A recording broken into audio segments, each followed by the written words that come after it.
কংগ্রেসের সর্বস্তরের সহকর্মী সাথীরা, মাইক্রোফোনের আওয়াজ যতদূর যাচ্ছে এই এলাকার সুধী নাগরিক মণ্ডলী, ব্যবসায়িক মণ্ডলী, যারা উৎসবের আনন্দে রক্তদান করছেন সেই সমস্ত রক্তদাতাগণ, যারা রক্ত বহন করছেন সেই মেডিকেল ব্যাংকের বন্ধুরা, চক্ষু পরীক্ষা শিবির চলছে, চক্ষু পরীক্ষা শিবিরে যারা অংশগ্রহণ করছেন এবং যারা চক্ষুর বিশেষজ্ঞ ডাক্তাররা আছেন তারা সকলে, মহেশপুর অঞ্চল তৃণমূল কংগ্রেসের উদ্যোগে যে রক্তদান এবং শিশু মিলন উৎসব, সেই শিশু মিলন উৎসবে যে সমস্ত শিশুরা অংশগ্রহণ করবেন তারা এবং তাদের পরিবারের অভিভাবকরা, তারা সকলে মঞ্চে প্রায় উলুবেড়িয়া দক্ষিণ কেন্দ্রের সমস্ত স্তরের নেতৃত্বরা আছেন তারা সকলে, সভার সঞ্চালক দীপঙ্কর ঘোষ, এই অনুষ্ঠানের আয়োজক মহেশপুর অঞ্চল সেই তৃণমূল কংগ্রেসের সভাপতি শেখ আজিজুল, আমাদের নেতৃত্বের মধ্যে এখানে উপস্থিত আছেন জেলা পরিষদের সদস্য নুরসালাম, জেলা পরিষদের অধ্যক্ষ অজয় মণ্ডল, মুজিবর এই অঞ্চলের অন্যতম নেতা, আমাদের যুব তৃণমূল কংগ্রেসের সভাপতি সেলিম মোল্লা, আমাদের এই দক্ষিণ কেন্দ্র থেকে নির্বাচিত জেলা পরিষদের সদস্যা, বর্তমানে হাওড়া জেলা পরিষদের দুবারের সভাধিপতি কাবেরী দাস সহ আরো অনেক নেতৃত্ব। আমি আর বিশদে সকলের নাম বলে সময় নষ্ট করব না। এবং যারা পঞ্চায়েত সমিতি এবং জেলা পরিষদের সদস্যরা, আজকে মহেশপুর অঞ্চল তৃণমূল কংগ্রেস শুধু কেন্দ্রের জনবিরোধী আন্দোলনের মধ্যেই তাদের নিয়োজিত রাখে না। তৃণমূল কংগ্রেস মামাটি মানুষের সরকার, মামাটি মানুষের পঞ্চায়েত সমিতি, জেলা পরিষদ শুধু উন্নয়নের মধ্যেও নিজেদেরকে নিয়োজিত রাখে না। তৃণমূল কংগ্রেস তাদের সামাজিক দায়বদ্ধতা, আগামী দিনে যে শিশু বড় হবে, যারা আমাদের আগামী দিনে যে শিশুরা যারা আগামী দিনের ভবিষ্যৎ, সেই শিশুদের প্রতিভাকে আরো বেশি উন্মেষিত করার জন্য বসে আঁকো প্রতিযোগিতা ব্যবস্থা করা, আমাদের বসে আঁকোর সাথে সাথে নৃত্য আছে, মেধার প্রতিযোগিতা। এই এলাকার মানুষ যারা অনেকেই হয়তো ডাক্তারখানায় যে তাদের চোখ পরীক্ষা করার সুযোগ পায় না অর্থের অভাবে, তৃণমূল কংগ্রেস তাদের চক্ষু পরীক্ষারও বিনা পয়সায় ব্যবস্থা করে দেয়।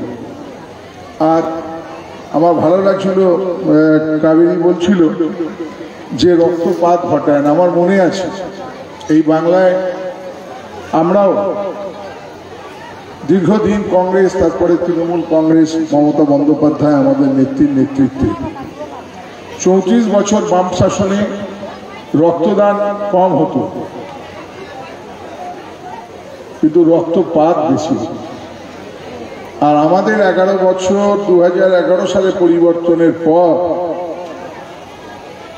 15 বছর প্রায় হতে চলল মামাটি মানুষের সরকার, মাননীয় মুখ্যমন্ত্রী মমতা বন্দ্যোপাধ্যায়ের নেতৃত্বে বামফ্রন্ট রক্ত নিত, আর তৃণমূল কংগ্রেস তার শরীরের বাড়তি রক্ত দিয়ে ওরা জীবন নিত, আর আমরা জীবনকে ফিরিয়ে দেওয়ার চেষ্টা করতাম।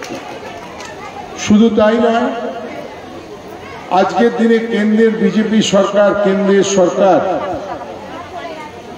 মানুষের প্রতি ভুল সিদ্ধান্ত নিয়ে মানুষেরও জীবন নিচ্ছে। যদি দেখেন 100 দিনের কাজ দীর্ঘ 3 বছরের বেশি বন্ধ করে দেওয়া হয়েছে। যারা জব কার্ড হোল্ডার তারা কাজ না পেয়ে অনেকে ক্ষুধার জ্বালায় মৃত্যুবরণ করেছে। মহামান্য আদালত এরা বলেছিল 100 দিনের টাকা আটকে রেখেছি দুর্নীতির জন্য, আর মহামান্য আদালত রায় দিয়েছে 100 দিনের টাকা এখনই দিয়ে দেওয়া হোক এবং 100 দিনের কাজও শুরু করা হোক। কেন্দ্রের সরকার মহামান্য আদালতের কথাও মানছে না। তাহলে আমার একটু খালি বলার, যদি আদালত যদি দুর্নীতি হয় তাহলে মহামান্য কোর্ট আদালত কি করে 100 দিনের কাজ শুরু করার বললেন আর কি করে টাকা দেওয়ার জন্য বললেন? তাহলে এরা আইনকেও মানে না। আবাস যোজনার টাকা আটকে রেখেছে। আপনারা দেখেছেন এই রাজ্যে অনেক জায়গায় যাদের নাম ছিল আবাস যোজনা তাদের প্রবল বর্ষণ, বাড়ি চাপা পড়ে তাদের বাড়ির লোক মারা গেছে। শুধু বামফ্রন্ট 34 বছরের খুন ধর্ষণ রাহাজানি করেনি, কেন্দ্রের বিজেপি সরকারও মানুষের রক্ত নিচ্ছে।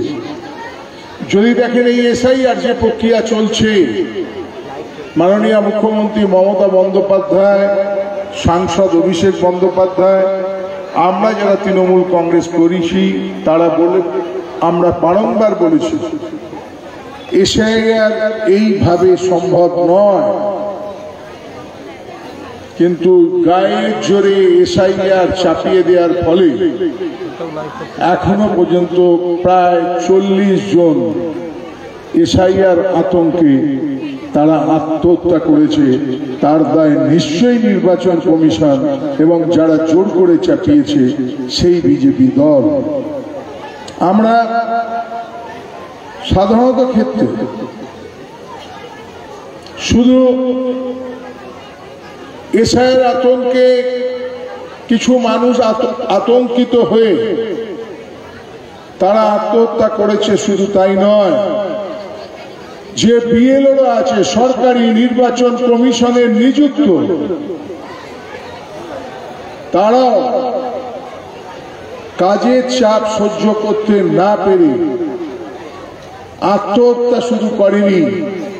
রিঙ্কু নদিয়ার সুইসাইডাল নোটে লিখে দিয়ে গেছে, আমি কোনো রাজনৈতিক দলের লোক নয়, আমার মৃত্যুর জন্য দায়ী নির্বাচন কমিশন, আমি কাজের চাপে আমাকে মৃত্যুবরণ করতে বাধ্য হয়েছে।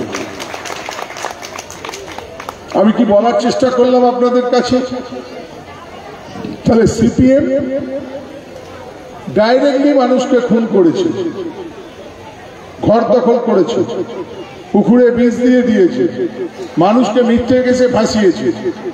আর কেন্দ্রের বিজেপি সরকার বা বিজেপি দল মানুষের রক্ত নিচ্ছে, মানুষের জীবন নিচ্ছে, মানুষের অর্থনৈতিকভাবে অবস্ট্রাকশন করছে। অজাদা বলছিল যে কেন্দ্রের যে শতাংশের হিসেবে তাদের যেইটুকু দেয়া, দীর্ঘ 14 মাসেরও বেশি আমাদের জলের টাকা দেয়নি। কিন্তু আমরা কথা দিলে কথা রাখি, তৃণমূল কংগ্রেস কথা দিলে কথা রাখে, মমতা বন্দ্যোপাধ্যায় কথা রাখে। কেন্দ্র 14 মাসেরও বেশি তাদের প্রাপ্য টাকা না দেয়া সত্ত্বেও আমি বিগত দিনেও বলে গেছিলাম, আজও ঘোষণা করছি, আগামী জানুয়ারি মাসের মধ্যে উলুবেড়িয়া দক্ষিণ কেন্দ্রের মহেশপুরে প্রত্যেকটা বাড়িতে জল পৌঁছে দেবে। আবার ঘোষণা করছি, কেন্দ্র 14 মাস একটা টাকাও দেয়নি, তাদের শতাংশ তারা একা দেয় না, রাজ্য দেয় প্রায় 70-80%। কিন্তু আপনাদের কাছে আমরা কমিটমেন্ট করেছিলাম যে উলুবেড়িয়া দক্ষিণ কেন্দ্রে বাড়ি বাড়ি জল যাবে। আমরা আবারও ঘোষণা করছি, পাইপ লে হয়ে গেছে, আমরা রাজ্য সরকার বাড়তি টাকা দিয়েও প্রত্যেকটা মানুষের বাড়িতে জল পৌঁছাবো এই উলুবেড়িয়া দক্ষিণ কেন্দ্রে। সেটা ডিসেম্বরেও হতে পারে, জানুয়ারিতেও হতে পারে। 100 দিনের ওরা টাকা দেয়নি, কাজ করিয়ে টাকা দেয়নি, কিন্তু মমতা বন্দ্যোপাধ্যায় যারা কাজ করেছিল তাদের অ্যাকাউন্টে টাকা ঢুকেছে। আবাস যোজনার টাকাও কেন্দ্রীয় পুরো নয়, রাজ্য এবং কেন্দ্র আনুপাতিক হার দেয়নি। তা সত্ত্বেও মমতা বন্দ্যোপাধ্যায় আবাস যোজনার ঘর দিয়েছে। বাকি যেটা আছে সেটাও আগামী 15ই জানুয়ারির মধ্যে তাদের অ্যাকাউন্টে টাকা ঢুকে যাবে, এটা আমরা ঘোষণা করব। কেন্দ্র রাজ্যের আনুপাতিক হারে অর্থ দেওয়ার কথা দেয়নি, কিন্তু আমরা আটকে নেই। আমরা রাজ্য সরকার পথশ্রী 4-এর মাধ্যমে এই এলাকার বাকি যে রাস্তাগুলো আছে সেই রাস্তাটাও আগামী 1 মাসের মধ্যে দক্ষিণ কেন্দ্রে প্রায় 100-এরও বেশি রাস্তার উদ্বোধন করব। আমরা মানুষের বেঁচে থাকার জন্য যদি হয় পানীয় জল, নিশ্চয়ই ব্যবস্থা মমতা ব্যানার্জির নেতৃত্বে হচ্ছে। যদি মানুষের বেঁচে থাকার জন্য দরকার খাদ্য, নিশ্চয়ই খাদ্য সাথীর মাধ্যমে দুয়ারে রেশন পৌঁছে যাচ্ছে। যদি মানুষের জন্য দরকার হয় স্বাস্থ্য, উলুবেড়িয়ায় শরৎচন্দ্র মেডিকেল কলেজ আমরা করে দিয়েছি।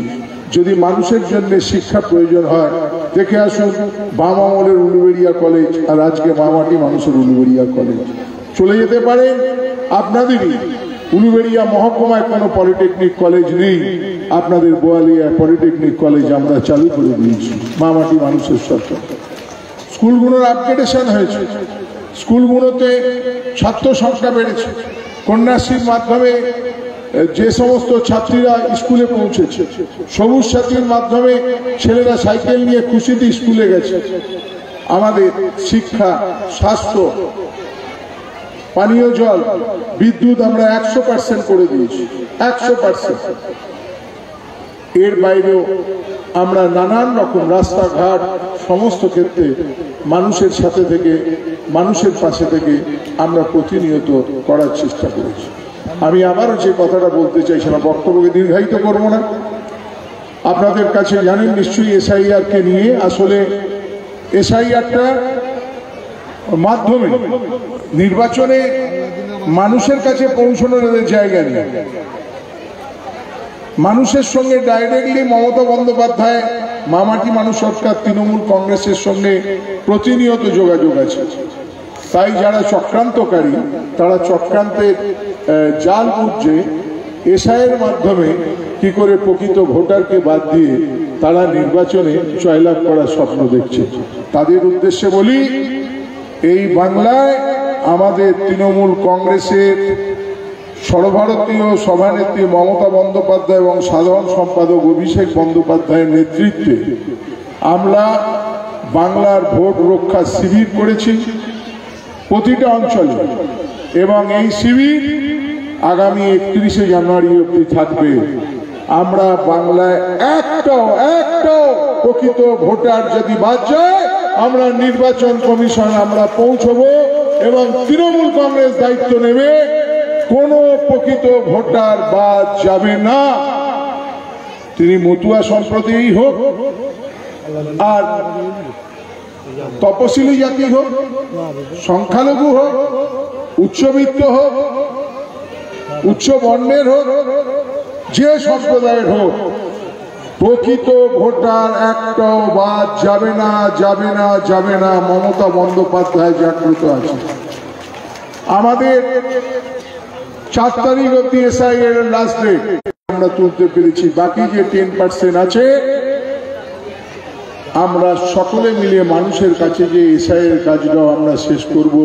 কারণ বিজেপির কায়দা করে কোনো গণতান্ত্রিক মানুষের গণতান্ত্রিক অধিকারকে কেড়ে নেওয়ার চক্রান্ত করছে, আর মমতা বন্দ্যোপাধ্যায়ের নেতৃত্বে আমরা গণতান্ত্রিক অধিকারকে প্রতিষ্ঠিত করব তৃণমূল কংগ্রেস। আমরা 31শে জানুয়ারি অবধি আমাদের ভোট রক্ষার শিবির যেগুলো আছে অঞ্চলে সেটা থাকবে, এবং 9ই ডিসেম্বর খসড়া ভোটার লিস্ট পাঠানোর সঙ্গে সঙ্গে আমরা 2002, 2025 এবং খসড়া ভোটার লিস্ট নিয়ে প্রত্যেকটা মানুষের বাড়িতে আবার পৌঁছব এবং তাদের নাম রাখা, তাদের নামকে রাখার সুরক্ষা করার দায়িত্ব তৃণমূল কংগ্রেস। আমরা এটা আপনাদের কাছে প্রকাশ্যে ঘোষণা করব। তাই আমার বক্তব্য কেন আমার এরপরেও আমি 3টের সময় আমার ডাকা আছে আমতা জয়পুরে এসআইআর নিয়ে ভোট সুরক্ষা নিয়ে আমি আমতা কেন্দ্রের নেতৃত্বকে নিয়ে বসবো।